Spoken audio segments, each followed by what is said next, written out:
ചെയ്ത തെറ്റിന് അർഹിക്കുന്ന ശിക്ഷ അംഗീകരിക്കുന്നവരാണ് പക്വതയുള്ളവർ. എങ്ങനെങ്കിലും ശിക്ഷയിൽ നിന്നും രക്ഷപ്പെടുവാനുള്ള ശ്രമം മാത്രം കൊണ്ട് ആരും രക്ഷപ്പെടില്ല.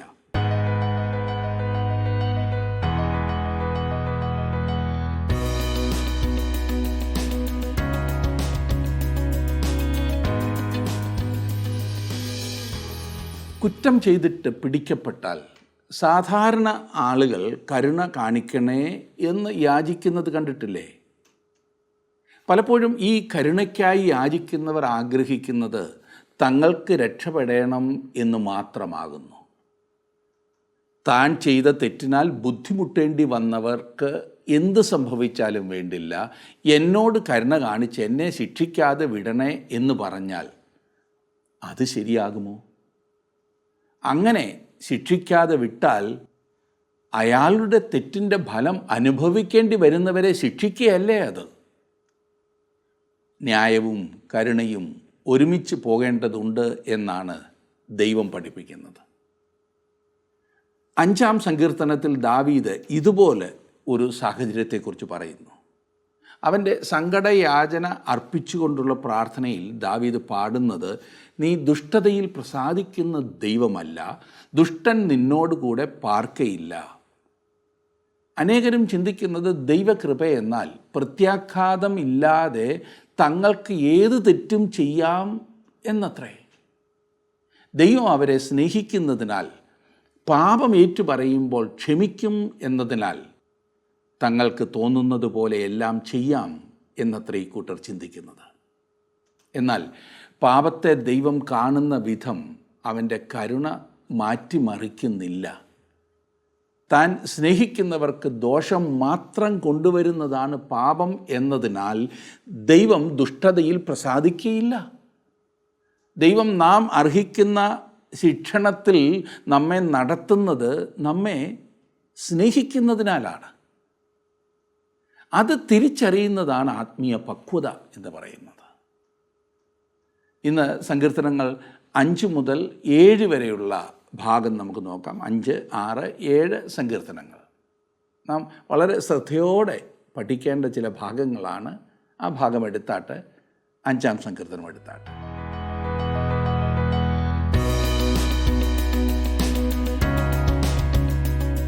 നാലാം സങ്കീർത്തനം നാം പഠിച്ചു കഴിഞ്ഞുവല്ലോ. ഇന്ന് 5-ാം സങ്കീർത്തനമാണ് നാം പഠിക്കുവാൻ പോകുന്നത്.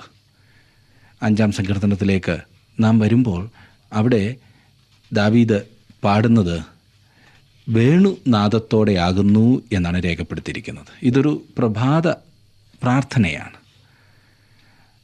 വലിയ പ്രയാസത്തിൻ്റെ സമയം ദൈവഭക്തൻ്റെ ആ നിലവിളി ഈ സങ്കീർത്തനത്തിലൂടെ നാം കാണുന്നു.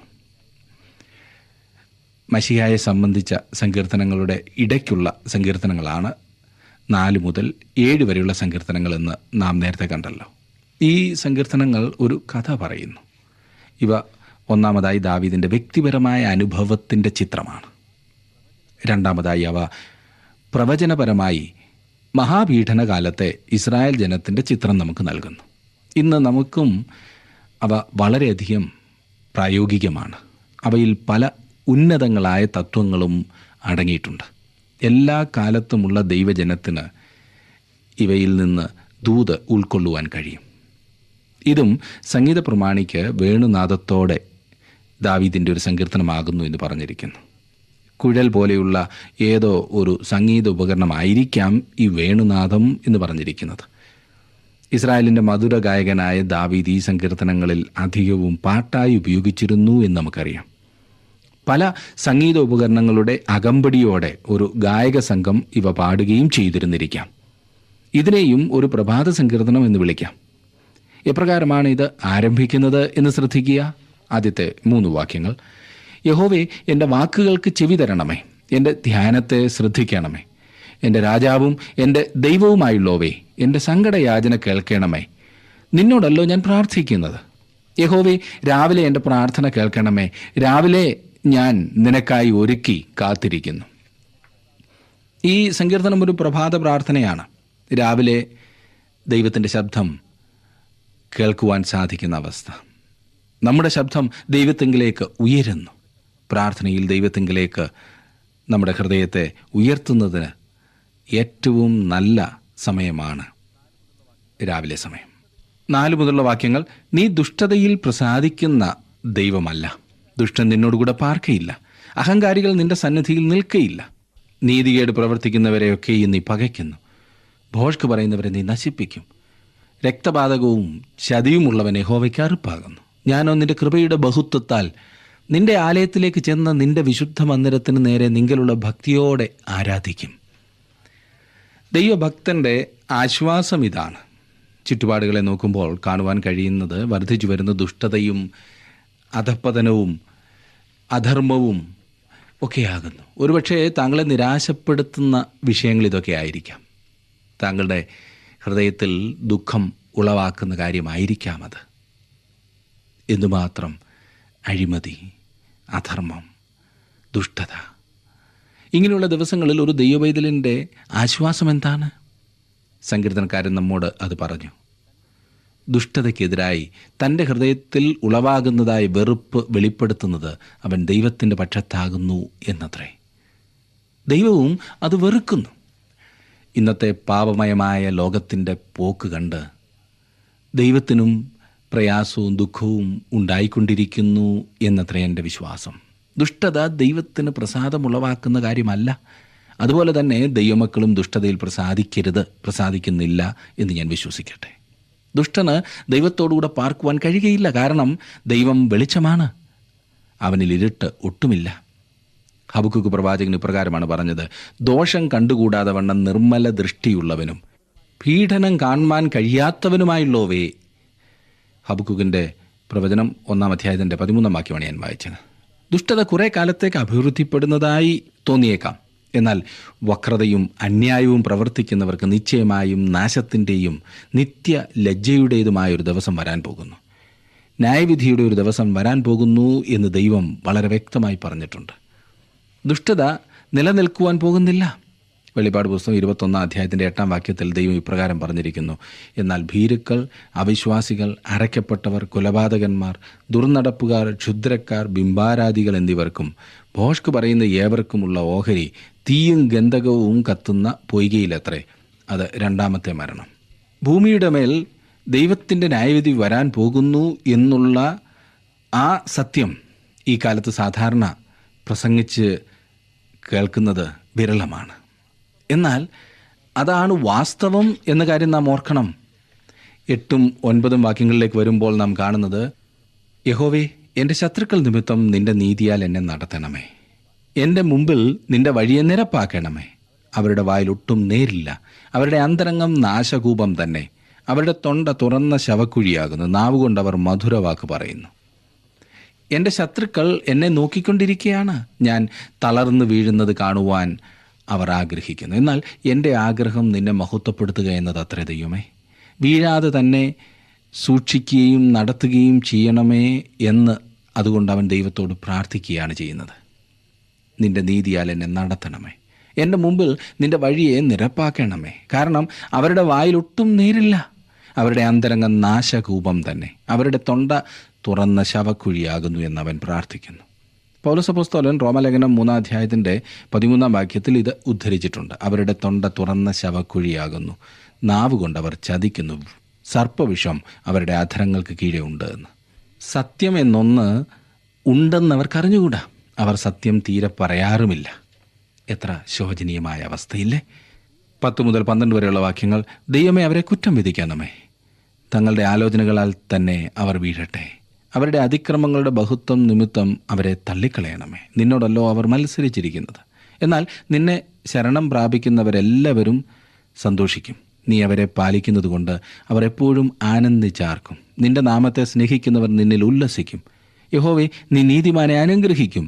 പരിച കൊണ്ടെന്ന പോലെ നീ ദയ കൊണ്ട് അവനെ മറയ്ക്കും. തൻ്റെ ചുറ്റുപാടും ദുഷ്ടത കാണുമ്പോൾ സങ്കീർത്തനക്കാരൻ്റെ ശക്തി പ്രാർത്ഥന മാത്രമാണ്.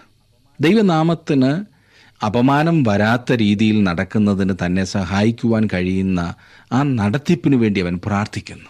10-ാം വാക്യത്തിൽ ശത്രുവിനെ നശിപ്പിച്ച് കളയണമേ എന്ന് സങ്കീർത്തനക്കാരൻ ദൈവത്തോട് പ്രാർത്ഥിക്കുന്നു. ശാപോദ്ദേശത്തോടു കൂടിയ സങ്കീർത്തനങ്ങളിൽ ആദ്യത്തെ സങ്കീർത്തനമാണിത്. പിന്നീട് ഈ വിധത്തിലുള്ള സങ്കീർത്തനങ്ങൾ നാം കൂടുതൽ ചിന്തിക്കുന്നതാണ്. നീതി നിർവഹണത്തിനായി ദൈവത്തോട് ദാവീദ് പ്രാർത്ഥിച്ച പ്രാർത്ഥന നാം പലയിടത്ത് കാണുന്നുണ്ട്. ദൈവം ഇടപെട്ട് ന്യായവിധി നടത്തണമേ എന്ന് അവൻ ദൈവത്തോട് അപേക്ഷിക്കുകയാണ്. അവയിൽ ചിലത് വളരെ കഠിനമായവയാണ്. യെശയ്യാപ്രവാചകൻ അപ്രകാരം പ്രാർത്ഥിച്ചതായി 64 അധ്യായത്തിൻ്റെ 1-2 വാക്യങ്ങളിൽ നാം കാണുന്നുണ്ട്.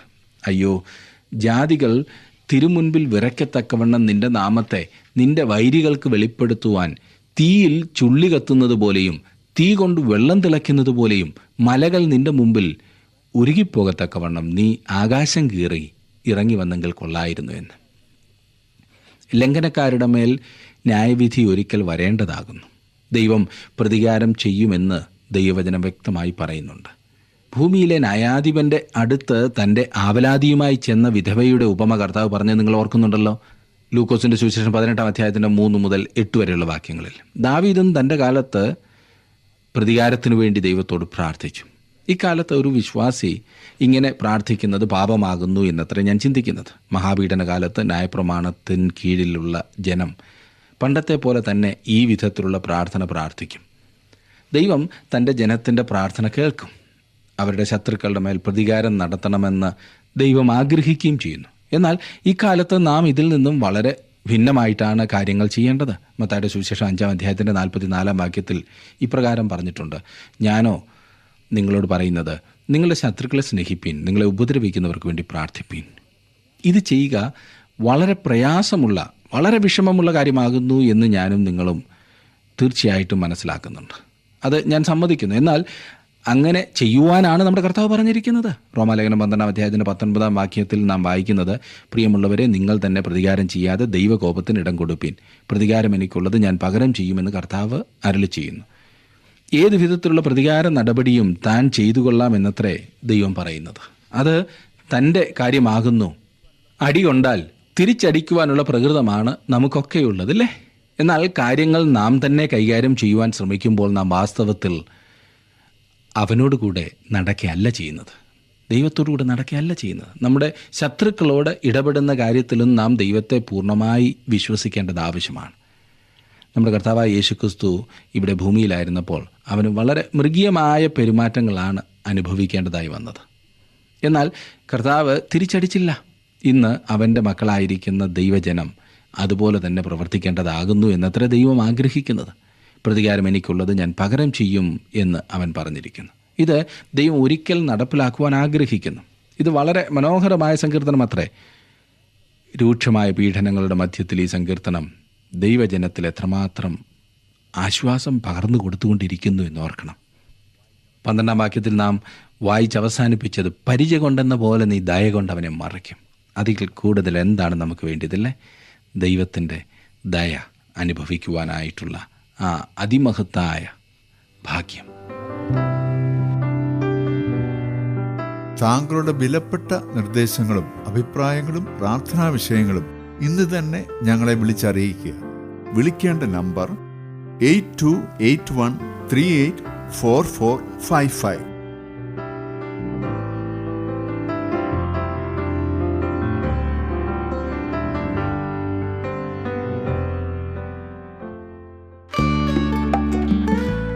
ഇന്നത്തെ പ്രോഗ്രാം താങ്കൾക്ക് ഇഷ്ടപ്പെട്ടുവോ?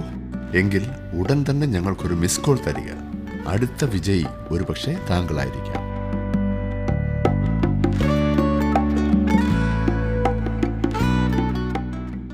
കരുണയ്ക്കായുള്ള നിലവിളിയാണ് 6 സങ്കീർത്തനത്തിലെ വിഷയം. സങ്കീർത്തനക്കാരൻ ചുറ്റുപാട് നോക്കുമ്പോൾ എല്ലായിടത്തും ദുഷ്ടത മാത്രമാണ് കാണുന്നത്. അവൻ തൻ്റെ ഹൃദയത്തിലേക്ക് നോക്കുകയും താൻ ദൈവം മുൻപാകെ പൂർണ്ണനല്ല എന്ന് മനസ്സിലാക്കുകയും ചെയ്യുന്നു. മുമ്പ് നാം ചിന്തിച്ച സങ്കീർത്തനങ്ങൾ രാവിലത്തെയും വൈകിട്ടത്തെയും പ്രാർത്ഥനയെ സംബന്ധിക്കുന്നതായിരുന്നുവെങ്കിൽ ഈ 6 സങ്കീർത്തനം ഇരുണ്ട രാത്രിയെ സംബന്ധിച്ചുള്ളതാണ്. സംഗീത പ്രമാണിക്ക് തന്ത്രി നാദത്തോടെ അഷ്ടമരാഗത്തിൽ ദാവീദിൻ്റെ ഒരു സങ്കീർത്തനം എന്ന് പ്രാരംഭത്തിൽ കൊടുത്തിരിക്കുന്നു. അഷ്ടമരാഗം എന്ന ഈ പുതിയ രാഗം ഇവിടെ സൂചിപ്പിച്ചിരിക്കുന്നു. ഈ രാഗം പുരുഷ സ്വരത്തിലുള്ള പാട്ടാണെന്ന് വിശ്വസിക്കുന്നവരുണ്ട്. 5 സങ്കീർത്തനം ശാപോദ്ദേശത്തോടു കൂടിയ ഒന്നാണ്. എന്നാൽ 6 സങ്കീർത്തനം അനുതാപത്തിൻ്റെ സങ്കീർത്തനമാണ്. അനുതാപത്തിൻ്റെ നിലവിളിയും ദയയ്ക്കു വേണ്ടിയുള്ള അപേക്ഷയും ഈ സങ്കീർത്തനത്തിൽ നാം കാണുന്നുണ്ട്. 6-ാം സങ്കീർത്തനത്തിൻ്റെ ആദ്യത്തെ 4 വാക്യങ്ങൾ ഞാനൊന്ന് വായിക്കട്ടെ. യഹോവേ, നിന്റെ കോപത്തിൽ എന്നെ ശിക്ഷിക്കരുതേ, നിന്റെ ക്രോധത്തിൽ എന്നെ ദണ്ഡിപ്പിക്കരുതേ. യഹോവേ, ഞാൻ തളർന്നിരിക്കുന്നു, എന്നോട് കരുണയുണ്ടാകണമേ. യഹോവേ, എൻ്റെ അസ്ഥികൾ ഭ്രമിച്ചിരിക്കുന്നു, എന്നെ സൗഖ്യമാക്കണമേ. എൻ്റെ പ്രാണനും അത്യന്തം ഭ്രമിച്ചിരിക്കുന്നു, നീയോ യഹോവേ എത്രത്തോളം? യഹോവേ, തിരിഞ്ഞ് എൻ്റെ പ്രാണനെ വിടുവിക്കണമേ. നിന്റെ കാരുണ്യ നിമിത്തം എന്നെ രക്ഷിക്കണമേ. സങ്കീർത്തനക്കാരൻ തൻ്റെ തന്നെ ആവശ്യത്തെ കാണുന്നു. അവൻ തൻ്റെ ആവശ്യത്തെ കണ്ടപ്പോൾ അനുതാപത്തിൻ്റെ മനോഹരമായൊരു യാചനയാണ് തുടർന്ന് നടത്തുന്നത്. അടുത്തതായി അവൻ തൻ്റെ കുറ്റങ്ങൾ ഏറ്റുപറയുന്നതായി നാം കാണുന്നു. 5 മുതൽ 7 വരെയുള്ള വാക്യങ്ങളിൽ, മരണത്തിൽ നിന്നെക്കുറിച്ച് ഓർമ്മയില്ലല്ലോ, പാതാളത്തിൽ ആർ നിനക്ക് സ്തോത്രം ചെയ്യും? എൻ്റെ ഞരക്കം കൊണ്ട് ഞാൻ തകർന്നിരിക്കുന്നു, രാത്രി മുഴുവനും എൻ്റെ കിടക്കയെ ഒഴുക്കുന്നു, കണ്ണുനീർ കൊണ്ട് ഞാൻ എൻ്റെ കട്ടിലിനെ നനയ്ക്കുന്നു, ദുഃഖം കൊണ്ട് എൻ്റെ കണ്ണ് കുഴിഞ്ഞിരിക്കുന്നു, എൻ്റെ സകല വൈരികളും ഹേതുവായി ക്ഷീണിച്ചുമിരിക്കുന്നു. ഇവിടെ ദാവീദിൻ്റെ ഒരു ചിത്രം നമുക്ക് കാണുവാൻ കഴിയുന്നു. അതുപോലെ തന്നെ യേശുക്രിസ്തുവിൻ്റെ ചിത്രവും ഇവിടെ നാം കാണുന്നു. അന്ത്യനാളുകളിൽ ഇസ്രായേൽ ജനത്തിൻ്റെ ചിത്രവും ഇതുതന്നെയായിരിക്കും. ഇന്ന് എൻ്റെയും നിങ്ങളുടെയും ചിത്രം ഇതുതന്നെയാകുന്നു എന്നത്ര എൻ്റെ വിശ്വാസം. നിരാശയുടെ നീർച്ചുഴിയിൽ നിന്ന് കരുണയ്ക്കായുള്ളൊരു നിലവിളിയാണ് ഇവിടെ നാം കേൾക്കുന്നത്. കരുണയ്ക്ക് മാത്രമേ നമ്മെ രക്ഷിക്കുവാൻ കഴിയുള്ളൂ. ദൈവം കരുണയിൽ സമ്പന്നനാകുന്നു എന്ന് പുതിയ നിയമത്തിൽ ആവർത്തിച്ച് പറഞ്ഞിരിക്കുന്നതായി നമുക്ക് കാണുവാൻ കഴിയും. അവൻ്റെ കരുണ എന്നോടും നിങ്ങളിൽ പലരോടും കാണിച്ചിരിക്കുന്നതിനാൽ നമുക്ക് ദൈവത്തെ സ്തുതിക്കാമില്ലേ? അവൻ്റെ പക്കൽ കരുണ ധാരാളമുണ്ട്. അതുകൊണ്ട് നമുക്ക് ഏറ്റവും അത്യാവശ്യമായുള്ള ഈ കരുണയ്ക്കായി നാം എപ്പോഴും യാചിക്കേണ്ടതായിട്ടുണ്ട്. യെശയ്യാപ്രവചനം 52-ാം അധ്യായത്തിൻ്റെ 14-ാം വാക്യത്തിൽ കർത്താവായ യേശുവിനെക്കുറിച്ച് പറഞ്ഞിരിക്കുന്നത്, അവൻ്റെ രൂപം കണ്ടാൽ ആളല്ല എന്നും അവൻ്റെ ആകൃതി കണ്ടാൽ മനുഷ്യനല്ല എന്നും തോന്നുമാറ് വിരൂപമായിരിക്കൊണ്ട് പലരും നിന്നെ കണ്ട് സ്തംഭിച്ചു പോയതുപോലെ അവൻ പല ജാതികളെയും കുതിച്ച് ചാടുമാറാക്കും. സങ്കീർത്തനങ്ങൾ 69:3 ഇപ്രകാരം പറയുന്നു, എൻ്റെ നിലവിളിയാൽ ഞാൻ തളർന്നിരിക്കുന്നു, എൻ്റെ തൊണ്ട ഉണങ്ങിയിരിക്കുന്നു, ഞാൻ എൻ്റെ ദൈവത്തെ പ്രതീക്ഷിച്ച് എൻ്റെ കണ്ണ് മങ്ങിപ്പോകുന്നു. വീണ്ടും 42-ാം സങ്കീർത്തനത്തിൻ്റെ 3-ാം വാക്യത്തിൽ നാം വായിക്കുന്നു, നിൻ്റെ ദൈവം എവിടെയെന്ന് അവർ എന്നോട് നിത്യം പറയുന്നത് കൊണ്ട് എൻ്റെ കണ്ണുനീർ രാവും പകലും എൻ്റെ ആഹാരമായി തീർന്നിരിക്കുന്നു. 38-ാം സങ്കീർത്തനത്തിൻ്റെ 10-ാം വാക്യത്തിൽ വായിക്കുന്നത്, എൻ്റെ നെഞ്ചിടിക്കുന്നു, ഞാൻ വശം കെട്ടിരിക്കുന്നു, എൻ്റെ കണ്ണിൻ്റെ വെളിച്ചവും എനിക്കില്ലാതെയായി. 88-ാം സങ്കീർത്തനത്തിൻ്റെ 9-ാം വാക്യത്തിൽ നാം കാണുന്നത്, എൻ്റെ കണ്ണ് കഷ്ടത ഹേതുവായി ക്ഷയിച്ചു പോകുന്നു. യഹോവേ, ഞാൻ ദിവസം പ്രതിയും നിന്നെ വിളിച്ചപേക്ഷിക്കുകയും എൻ്റെ കൈകളെ നിങ്കിലേക്ക് മലർത്തുകയും ചെയ്യുന്നു. ഈ വാക്യങ്ങളിലെല്ലാം ക്രിസ്തുവിൻ്റെ ആത്മാവ് തൻ്റെ നിന്ദയുടെ കാലത്ത് താൻ കടന്നു പോകേണ്ടതായ കഷ്ടതകളെക്കുറിച്ച് മുമ്പുകൂട്ടി പറഞ്ഞിരിക്കുകയാണ് ചെയ്തിരിക്കുന്നത്. അവൻ്റെ ജനമായ ഇസ്രായേലും മഹാപീഡനത്തിൻ്റെ കാലത്ത് കഷ്ടതയിൽ കൂടി കടന്നു പോകും. ഇന്ന് അനേക വിശുദ്ധന്മാർ കഷ്ടതകളിൽ കൂടി കടന്നു പോയിക്കൊണ്ടിരിക്കുന്നത് നമുക്ക് കാണുവാൻ സാധിക്കും. യേശുക്രിസ്തു അനുഭവിച്ച, അവൻ സഹിച്ച കഷ്ടതകളാണിവ എന്നതത്രേ ഏറ്റവും വലിയ ആശ്വാസകരമായ സംഗതി. എന്നെ ശ്രദ്ധിക്കുന്ന പ്രിയ സഹോദര സഹോദരി, താങ്കൾ ഇന്ന് എത്തരത്തിലുള്ളൊരു പ്രയാസമാണ് അനുഭവിക്കുന്നത്? എന്ത് കഷ്ടങ്ങളിലൂടെയാണ് കടന്നു പോകുന്നത്? എന്തുമായിക്കൊള്ളട്ടെ, യേശു ആ കഷ്ടങ്ങളിൽ കൂടി കടന്നു പോയിട്ടുണ്ട് എന്ന കാര്യം താങ്കൾ മറക്കരുത്. അതുകൊണ്ട് അവന് താങ്കളുടെ സ്ഥിതി നന്നായി അറിയാം. അവന് താങ്കളെ ആശ്വസിപ്പിക്കുന്നതിന് സാധിക്കുകയും ചെയ്യും. കർത്താവായ യേശുക്രിസ്തുവിനെ പോലെ ഒരു രക്ഷകനുണ്ടായിരിക്കുക എത്രയോ മനോഹരമായ കാര്യമാണ്. 6-ാം സങ്കീർത്തനത്തിൻ്റെ 8-ാം വാക്യത്തിലേക്ക് നാം വരുമ്പോൾ കാണുന്നത്, നീതികേട് പ്രവർത്തിക്കുന്ന ഏവരുമേ എന്നെ വിട്ടുപോകുവിൻ, യഹോവ എൻ്റെ കരച്ചിലിൻ്റെ ശബ്ദം കേട്ടിരിക്കുന്നു. ഇതാണ് പ്രാർത്ഥനയുടെ ഉത്തരം. 9-10 വാക്യങ്ങൾ, യഹോവ എൻ്റെ അപേക്ഷ കേട്ടിരിക്കുന്നു, യഹോവ എൻ്റെ പ്രാർത്ഥന കൈക്കൊള്ളും, എൻ്റെ ശത്രുക്കളെല്ലാവരും ലജ്ജിച്ച് ഭ്രമിക്കും, അവർ പിന്തിരിഞ്ഞ് പെട്ടെന്ന് നാണിച്ചു പോകും. കർത്താവായ യേശുക്രിസ്തുവിനെക്കുറിച്ച് എബ്രായ ലേഖനം 5-ാം അധ്യായത്തിൻ്റെ 7-ാം വാക്യത്തിൽ പറഞ്ഞിരിക്കുന്നത്, ക്രിസ്തു തൻ്റെ ഐഹിക ജീവകാലത്ത് തന്നെ മരണത്തിൽ നിന്ന് രക്ഷിപ്പാൻ കഴിയുന്നവനോട് ഉറച്ച നിലവിളിയോടും കണ്ണുനീരോടും കൂടെ അപേക്ഷയും അഭയയാചനയും കഴിക്കുകയും ഭയഭക്തി നിമിത്തം ഉത്തരം ലഭിക്കുകയും ചെയ്തു. അതാണ് ഇന്ന് നമുക്കുള്ള ആ പ്രാഗൽഭ്യം. നാം പ്രയാസത്തിലായിരിക്കുമ്പോൾ നമ്മുടെ പ്രാർത്ഥനയും യാചനകളും ദൈവം കേൾക്കുകയും ഉത്തരം നൽകുകയും ചെയ്യും. അതെ, എന്നെ ശ്രദ്ധിക്കുന്ന പ്രിയ സുഹൃത്തെ, ഇത് താങ്കളെ ആശ്വസിപ്പിക്കുന്ന കാര്യമല്ലേ? ഈ സമയം ഒരുപക്ഷെ താങ്കൾ വളരെയേറെ വിഷമതകളിൽ കൂടി കടന്നു പോകുന്നുണ്ടാകും. എങ്കിൽ ഈ സങ്കീർത്തനം താങ്കൾക്കുള്ളതാണ്. ഇതിൽ താങ്കൾക്ക് ആശ്വാസവും സമാധാനവും കണ്ടെത്തുവാൻ സാധിക്കും എന്ന കാര്യത്തിൽ സംശയമില്ല. നമുക്ക് 7-ാം സങ്കീർത്തനം കൂടി നോക്കാം. 7-ാം സങ്കീർത്തനത്തിൽ പ്രതികാരത്തിനായുള്ള നിലവിളിയാണ് നമുക്ക് കേൾക്കുവാൻ കഴിയുന്നത്. ഇതിൻ്റെ ശീർഷകം ശ്രദ്ധിക്കുക: ബെന്യാമീന്യനായ കൂശിൻ്റെ വാക്കുകൾ നിമിത്തം ദാവീദ് യഹോവയ്ക്ക് പാടിയ വിഭ്രമഗീതം. ഉച്ചത്തിലുള്ള കരച്ചിൽ, അതിൻ്റെ ശബ്ദമായിരിക്കാം ഈ വിഭ്രമഗീതം എന്നതിൽ കൊണ്ട് ഉദ്ദേശിച്ചിരിക്കുന്നത്. ഇവിടെ ദാവീദ് വളരെ ഉച്ചത്തിൽ നിലവിളിക്കുകയാണ് ചെയ്യുന്നത്. മഹാപീഡനകാലത്ത് ഇസ്രായേലിൻ്റെ ദൈവഭയമുള്ള ആ ശേഷിപ്പ് കഷ്ടതകളിലും പീഡനങ്ങളിലും കൂടി കടന്നു പോകുന്നതിൻ്റെ പ്രവചനമാണ് ഇവിടെ വെളിപ്പെടുന്നത്. ദാവീദിന് പ്രാർത്ഥനയിലുള്ള ഉറച്ച വിശ്വാസം ശ്രദ്ധിക്കുക. 1-2 വാക്യങ്ങൾ, 7-ാം സങ്കീർത്തനത്തിൻ്റെ 1-2 വാക്യങ്ങൾ. എൻ്റെ ദൈവമായ യഹോവേ, നിന്നെ ഞാൻ ശരണം പ്രാപിക്കുന്നു. എന്നെ വേട്ടയാടുന്ന എല്ലാവരുടെയും കയ്യിൽ നിന്ന് എന്നെ രക്ഷിച്ച് വിടുവിക്കണമേ. അവൻ സിംഹം എന്ന പോലെ എന്നെ കീറിക്കളയരുതേ. വിടുവിപ്പാൻ ആരുമില്ലാതിരിക്കുമ്പോൾ എന്നെ ചീന്തിക്കളയരുതേ. ആരാണ് ആ സിംഹം? അത് പിശാചാണ്. പത്രോസ് അപ്പോസ്തലൻ പറഞ്ഞിരിക്കുന്നത് ഇപ്രകാരമാണ്: നിർമ്മതരായിരിപ്പീൻ, ഉണർന്നിരിപ്പീൻ.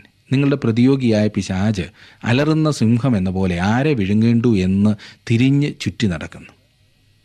തുടർന്ന് അനീതിപരമായ ആ പീഡനത്തെക്കുറിച്ച് സങ്കീർത്തനക്കാരൻ പറയുന്നത് ശ്രദ്ധിച്ചാട്ട് 3 മുതൽ: എൻ്റെ ദൈവമായ യഹോവേ, ഞാൻ ഇത് ചെയ്തിട്ടുണ്ടെങ്കിൽ, എൻ്റെ പക്കൽ നീതികേടുണ്ടെങ്കിൽ, എനിക്ക് ബന്ധുവായിരുന്നവനോട് ഞാൻ ദോഷം ചെയ്തിട്ടുണ്ടെങ്കിൽ, ഹേതു കൂടാതെ എനിക്ക് വൈരിയായിരുന്നവനെ ഞാൻ വിടുവിച്ചുവല്ലോ.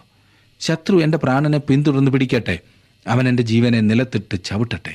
എൻ്റെ മാനത്തെ പൂഴിയിൽ തള്ളിയിടട്ടെ. നിർദോഷിക്ക് കഷ്ടതകൾ അനുഭവിക്കേണ്ടി വരുന്നതും അനീതിപരമായ പീഡനവും നമുക്ക് മനസ്സിലാക്കുവാൻ കഴിയാത്ത കാര്യമാണ്. എനിക്കതിൻ്റെ കാരണം അറിയാമെന്ന് ഞാൻ ചിന്തിക്കുന്നില്ല, അറിയണമെന്നുമില്ല. എന്നാൽ ഒരു കാര്യം ഞാൻ പറയുവാൻ ആഗ്രഹിക്കുന്നു: സകലവും അറിയുന്ന ഒരുവനുണ്ട്. അവൻ ഒരിക്കൽ അത് നമുക്ക് വിശദീകരിച്ചു തരും. നമുക്ക് മനസ്സിലാക്കുവാൻ കഴിയാത്ത കാര്യങ്ങൾ എൻ്റെയും നിങ്ങളുടെയും ജീവിതങ്ങളിൽ നടക്കുന്നുണ്ട്. നിങ്ങളുടെ പ്രയാസങ്ങൾ എന്തുകൊണ്ടുണ്ടായി എന്ന് എനിക്ക് വിശദീകരിക്കുവാൻ കഴിയുകയില്ല സുഹൃത്തെ. കാരണം എൻ്റെ ചില പ്രശ്നങ്ങളുടെ കാരണം എന്താകുന്നു എന്ന് നാളുകളായി ഞാൻ ചിന്തിച്ചിട്ട് എനിക്ക് മനസ്സിലാകുന്നില്ല. എന്നാൽ ഒരിക്കൽ അതെല്ലാം നമുക്ക് വിശദീകരിച്ച് തരുന്ന സമയം വരാൻ പോകുന്നു. തുടർന്ന് ഏറ്റവും മനോഹരമായ ഒരു ഭാഗത്താണ് നാം വരുന്നത്. ഇത് കഴിഞ്ഞ സങ്കീർത്തനത്തിലെ പോലെ രാത്രിയുടെ ഇരുട്ടല്ല, പ്രഭാതത്തിൻ്റെ പ്രകാശമാണ് പരത്തുന്നത്. 6-ാം വാക്യം നോക്കിക്കാട്ട്: യഹോവേ, കോപത്തോടെ എഴുന്നേൽക്കണമേ. എൻ്റെ വൈരികളുടെ ക്രോധത്തോടെ എതിർത്തു നിൽക്കണമേ. എനിക്കു വേണ്ടി ഉണരണമേ. നീ ന്യായവിധി കൽപ്പിച്ചുവല്ലോ. പ്രതികാരത്തിനായി അവൻ ദൈവത്തോട് നിലവിളിക്കുന്നു. തൻ്റെ നീതി വെളിപ്പെടുത്തണമേ എന്നാണ് അവൻ്റെ ആഗ്രഹം. 7 മുതലുള്ള വാക്യങ്ങൾ: ജാതികളുടെ സംഘം നിന്നെ ചുറ്റി നിൽക്കട്ടെ. നീ അവർക്ക് മീതെ കൂടി ഉയരത്തിലേക്ക് മടങ്ങണമേ. യഹോവ ജാതികളെ ന്യായം വിധിക്കുന്നു. യഹോവേ, എൻ്റെ നീതിക്കും പരമാർത്ഥതയ്ക്കും തക്കവണ്ണം എന്നെ വിധിക്കണമേ. ദുഷ്ടൻ്റെ ദുഷ്ടത തീർന്നു പോകട്ടെ. നീതിമാനെ നീ ഉറപ്പിക്കണമേ. നീതിമാനായ ദൈവം ഹൃദയങ്ങളെയും അന്തരേന്ദ്രിയങ്ങളെയും ശോധന ചെയ്യുന്നുവല്ലോ. എൻ്റെ പരിച ദൈവത്തിൻ്റെ പക്കലുണ്ട്. അവൻ ഹൃദയപരമാർത്ഥികളെ രക്ഷിക്കുന്നു. ദൈവം നീതിയുള്ള ന്യായാധിപതിയാകുന്നു. ദൈവം ദിവസം പ്രതി കോപിക്കുന്നു. ദൈവത്തിൻ്റെ മാനദണ്ഡത്തിൽ മാറ്റം ഉണ്ടാകുന്നില്ല. ആധുനിക മനുഷ്യൻ്റെ ചിന്താഗതികളിൽ മാറ്റം വരുന്നതനുസരിച്ച് ദൈവത്തിൻ്റെ മാനദണ്ഡത്തിന് വ്യത്യാസമുണ്ടാകുന്നില്ല. അതുകൊണ്ട് ദാവീദിനോട് ചേർന്ന് നമുക്ക് ഇങ്ങനെ പാടുവാൻ കഴിയും. 12 മുതലുള്ള വാക്യങ്ങൾ: മനം തിരിയുന്നില്ലെങ്കിൽ അവൻ തൻ്റെ വാളിന് മൂർച്ച കൂട്ടും. അവൻ തൻ്റെ വില്ല് കുലച്ചൊരുക്കിയിരിക്കുന്നു. അവൻ മരണാസ്ത്രങ്ങളെ അവൻ്റെ നേരെ തൊടുത്തു. തൻ്റെ ശരങ്ങളെ തീയമ്പുകളാക്കി തീർത്തിരിക്കുന്നു. ഇതാ അവന് നീതികേടിന് നോവ് കിട്ടുന്നു. അവൻ കഷ്ടത്തെ ഗർഭം ധരിച്ച് വഞ്ചനയെ പ്രസവിക്കുന്നു. അവൻ ഒരു കുഴി കുഴിച്ചുണ്ടാക്കി കുഴിച്ച കുഴിയിൽ താൻ തന്നെ വീണു. അവൻ്റെ വേണ്ടാതനം അവൻ്റെ തലയിലേക്ക് തിരിയും. അവൻ്റെ ബലാത്കാരം അവൻ്റെ നെറുകയിൽ തന്നെ വീഴും. ഞാൻ യഹോവയെ അവൻ്റെ നീതിക്ക് തക്കവണ്ണം സ്തുതിക്കും. അത്യുന്നതനായ യഹോവയുടെ നാമത്തിന് സ്തോത്രം പാടും. എത്ര മനോഹരമായിരിക്കുന്നില്ലേ? പ്രിയ സുഹൃത്തെ, ദൈവം പാപത്തെയും ദുഷ്ടതയെയും കൈകാര്യം ചെയ്യും. അവസാനം അതിനെ ദൈവം തൻ്റെ ഈ പ്രപഞ്ചത്തിൽ നിന്ന് തുടച്ചു മാറ്റുകയും ചെയ്യും. അതിനായി നമുക്ക് ദൈവത്തെ സ്തുതിക്കുവാൻ സാധിക്കും. വളരെയേറെ തകർന്ന ഹൃദയത്തോടെ ആരംഭിച്ച ദാവീദ് തൻ്റെ പാട്ട് അവസാനിപ്പിക്കുന്നത് വളരെ ഉറപ്പോടും ദൈവത്തിലുള്ള ആശ്രയത്തോടുമാകുന്നു.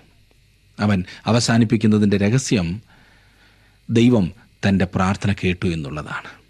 അതെ, ദൈവഹിതപ്രകാരം ദൈവസന്നിധിയിൽ ചെന്ന് തൻ്റെ കാര്യങ്ങളെ ദൈവത്തോട് അറിയിക്കുന്ന ഒരു ദൈവപൈതലിൻ്റെ ഹൃദയത്തെ സകല ബുദ്ധിയെയും കവിയുന്ന ദൈവസമാധാനം കൊണ്ട് നിറയ്ക്കുന്ന ഒരു ദൈവം ജീവിക്കുന്നു.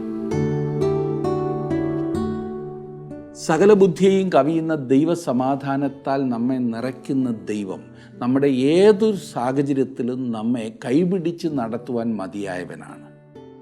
അതുകൊണ്ട് നാം ദൈവസന്നിധിയിലേക്ക് ചെന്ന് ആ സമാധാനം പ്രാപിക്കണമെന്നാണ് ദൈവം ആഗ്രഹിക്കുന്നത്.